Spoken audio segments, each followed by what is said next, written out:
Ted Celeste has worked on some really important legislation affecting children, such as the dyslexia bill that was bipartisan. He was the leader in providing higher education supports for kids who have aged out of foster care. At 18, then the federal government says that we can't give foster parents a stipend anymore for taking care of children. That they could still continue to have their health care until they were 21 years of age. As you can imagine, telling any 18-year-old these days you can't have health care. We have a lot of kids that were unlucky enough to be abused or neglected and lucky enough to be heading into college, and due to policies that Ted Celeste championed in the legislature, they will get some extra help to do that.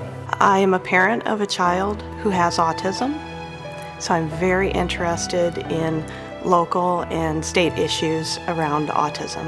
What Ted has worked on is a bill that would give children and adults who have a diagnosis of autism the ability to have comparable medical insurance to people who do not have a diagnosis of autism. The parity for mental health legislation, which meant that if the same coverage had to be provided for mental illness that is provided if you have any other kind of illness like diabetes or a heart condition or some kind of a bone disease. He fought hard for mental health parity. Ted Celeste has played an integral role in getting autism parity in our state house, getting the discussion going, working across the aisle. I've seen him as a policymaker be someone that can work positively on an issue, have civil dialogue with others of diversity to come up with new perspectives,